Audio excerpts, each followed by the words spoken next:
Сәлеметсіздер ме, құрметті оқушылар. Бүгінгі тақырыбымыз литосфералық катаклизмдер литосфера бөлімі бойынша. Сабағымыздың мақсаты литосфералық катаклизмдердің себеп салдарын таралуын анықтап баға беру. Катаклизм бұл жойқын апатты жағдай, табиғаттағы катастрофа. Литосфералық катаклизмдерге жер сілкінісі, жанартаудың атқылауы, цунами, қар көшкіні, ірі дауылдар және ормандардың өртенуін жатқызуымызға болады. Литосфералық тақталардың қозғалыстары нәтижесінде жер сілкінісі, жанартаудың атқылауы, цунами секілді қатерлі табиғи катаклизмдерге әкеліп соқтырады.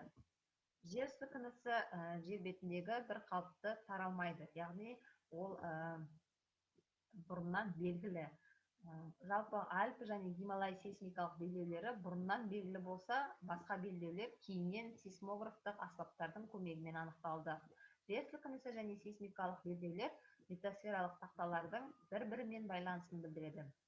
Егер де жер сілкінісі бола қалса, литосфераның тектоникалық жарықтарында қозғалыс болып жатқандығын білдіреді. Жер сілкінісі байқала қоймайтын аймақта жердің қасты қабатында ешқандай өзгеріс жоқ деген сөз. Бұдан шығатын қорытынды, жердегі тектоникалық белсенділік тақталардың түйіскен шекараларында тақталардың бір-бірімен соқтығысуынан болады. Жер сілкінісі жалпы жер планетасында қауіпті және жойқын құбылыстардың бірі болып табылады. Соңғы 3-4 мың жылда көлемінде жер сілкіністері 15 миллион адамның өліміне себепші болған екен. Жер шарының жер сілкінуіне бейім аймақтарында жердің баяу тербелісі күнде тіркеледі. Жер бетінде сағат сайын 10-ға жуық жер сілкінісі болып тұрады.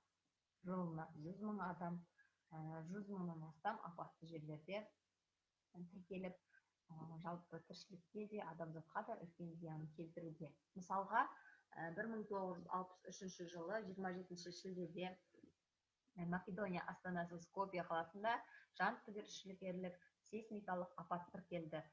Бұл апат жер сілкінісі, яғни осы жер сілкінісінің ұзақтығы бар жоғы 15 секунд уақытта қаланы жеріне жексен еткен екен, небәрі 15 секундта ғана.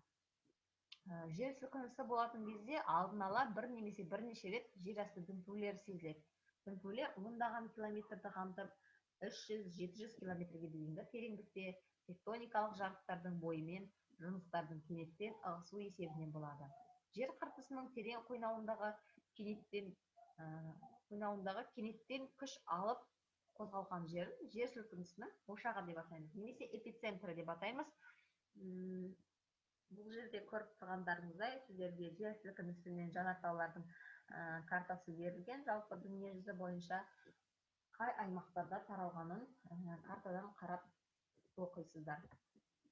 Енді жалпы жер сілкіністерінің туындау себептері жаңа айтып өттік. Жер қыртысындағы немесе жер мантиясының жоғарғы бөлігіндегі тектоникалық жылжу, немесе жер қыртысындағы жер мантиясындағы жоғарғы бөлігіндегі үзілулер жарықтардың есебінен туындайды.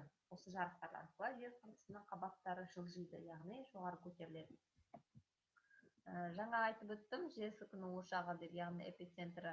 Бұл осы жерден өте көп кинетикалық энергия сыртқа бөлініп шығады, яғни бұл сейсмикалық толқындар деп аталады. Мінекей бұл жан-жағында қоршап жатқан, яғни ол көлбеу түрде жүріп, көлбеу немесе бойлық болып бөлінеді. Жер сілкінісінің әсерінен жер бедерінде және жер қойнауының құрылымында үлкен өзгерістер болады. Қатты сілкіністен ашық немесе жабық күйіндегі жарықтар түзіледі. Дүмпудің жер бетіне шығатын жерін жаңағы айтып өткеніміздей эпицентр деп атаймыз. Жер сілкінісі кезінде ығысудың бойлық және көлденең бағыттағы түрлері байқалады. Жалпы жер сілкінісінен айтатын болсақ, жаңа айтып жатырмыз, сейсмикалық белдеулерге байланысты деп, орналасуына байланысты деп. Енді осы жер сілкінісін зерттеу барысында оның пайда болуы мен таралуы жаңа тектоникалық құрылымдармен байланысты екендігі анықталды. Бұдан түсінуіміз бойынша жиі қайталанатын жер сілкіністері жаңадан құрылып жатқан жаңа тектоникалық аймақтарға сейсмикалық белдеулерге сәйкес екендігі заңдылық. Жер сілкінісінің жиі болатын жерлері екі алып белдеулердің қатар орналасуына тән құбылыс. Бірінші, сейсмикалық белдеу тынық мұхиттық белдеу, Бұл белдеу Тынық мұхитты жартылай шеңбер күйінде қоршап жатыр. Шеңбер құрамына Камчатка түбегі, Курил аралдары, Сахалин аралы, Жапон аралы және де Солтүстік Америка мен Оңтүстік Америка жағалаулары кіреді. Бұл аймақтарда көптеген жер сілкінісі осы аймақтардың көлемінде болып жатыр. Бұл жерлерді жер сілкінісінің ошағы өте төмен орналасқандықтан.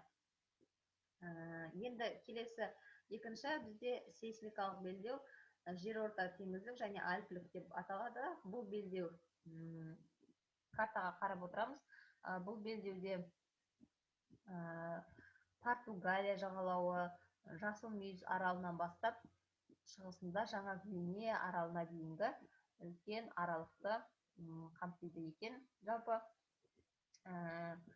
келесі бізде оның жаңа айтып өттік 15.000 километрге созылған бұл белдеудің аралығы.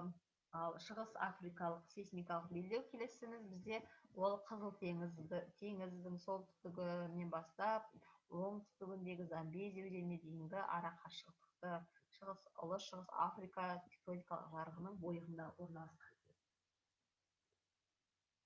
Орта Азиялық сейсмикалық белдеу.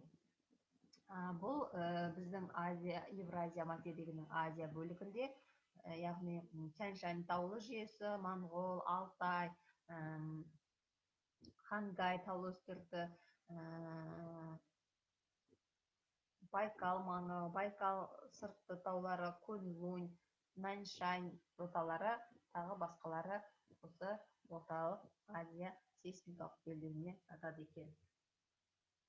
Енді осы литосфералық катаклизмдерге тағы да біз жаңа цунамиді жатқыздық. Бұл яғни теңіз жағалауында болатын басқа апаттарға қосымша жер сілкінісі әсерінен туындайтын цунамиден де өте үлкен қауіп қатер төнеді. Мысалға, цунами бұл үдемелі толқын деген мағынаны білдіреді екен. Цунами күшті жер сілкінісінің әсерінен мұхит бетінде қалыптасатын жойқын өте биік толқын. Цунамидің жылдамдығы су бетіне сағатына 400-800 километрге дейін жетеді. Яғни бұл да үлкен бір апат түрі болып табылады, катаклизмдердің бір түрі болып табылады. Көбінесе бұл теңіздерге, мұхиттарға жақын орналасқан аймақтарда кездесіп жатады.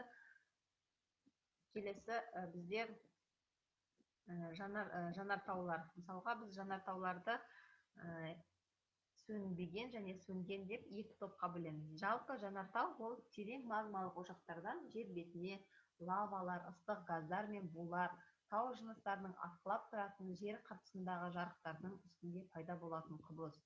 Жанартаулар конус, яғни күмбез тәрізді геологиялық жолмен пайда болған таулар. Таудың шыңында кесе немесе шұңғыма тәрізді ұңғы кратер деп аталады.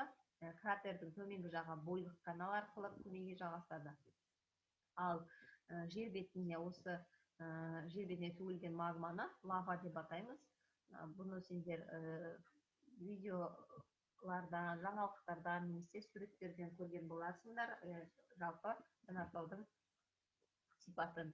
Енді жанартаулар сөнген және сөнбеген болып бөлінеді деп айтып өттік. Яғни көмейінен ұдайы шаң тозаң магма атқылап тұратын жанартауларды сөнбеген жанартаулар дейміз. Ал дүние жүзінде сөнбеген жанартаулар өте көп. Егер жанартаудың атқылағаны туралы тарихи деректерде ғана кездессе, яғни ол сөнген жанартаулар болып табылады. Яғни бұл Кавказдағы Эльбрус, Қазбек және тағы басқалары. Келесі бізде гейзерлер, ыстық бұлақтар. Бұлар арагідір, яғни арасында атқылайтын булы фонтан. Бұл гейзерлер алғашында ыстық буды сыртқа шығарса, артынан ыстық су атқылайды. Атқылап шыққан судың биіктігі гейзердің үлкендігіне байланысты. Мысалы, Камчаткадағы Великан гейзерінің биіктігі 50 метрден дейін жетеді, ал буының таралу биіктігі 300 метрге шейін барады. Кішігірім гейзерлерде бұл көрсеткіш бірден бірнеше метрге жетуі мүмкін. Камчаткадағы гейзерлердің атқылау арақашықтығы 10 минуттан 5,5 сағат аралығында болады. Гейзер суларын оның парын және ыстық суларды, үй жайды, жылыжайды, монша тағы басқа өндіріс орындарын жылыту үшін тұрмыста кеңінен қолданады. Жер астынан шығатын термальды ыстық суларды емдік бағытта да пайдаланады. Жалпы бұл ыстық бұлақтар көбінесе шет елдерде кездеседі, иә. Көбінесе мысалға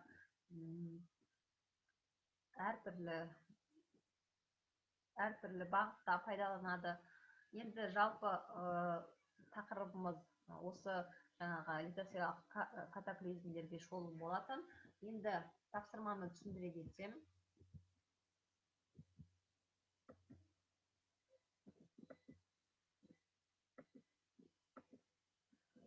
бірінші тапсырмада сіздерге литосфералық катаклизмдердің пайда болуының себеп салдарын жазуларыңыз керек еді. Литосфералық катаклизмдер түрлерін осы бағыттарға жазасыздар, осы бағанға, және пайда болуы неден пайда болды, және салдарынан қандай жағдай болды. Мысалға, адам шығыны, немесе қала жермен жексеретті, немесе осындай қала тұрғындары мен ғимараттар зардап шекті деген сияқты салдарын соған жазасыздар.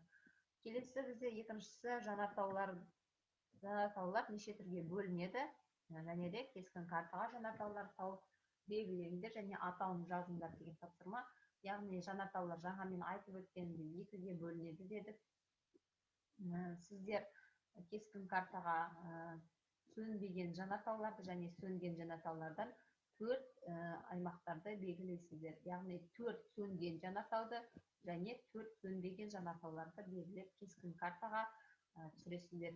Бұл жерде міндетті түрде шартты белгілерді қолданасыздар атылыс картадан кескін картаға түсіру үшін, және де аймақтарды дұрыс тауып белгілерін дұрыс белгілеуге тырысыңыздар.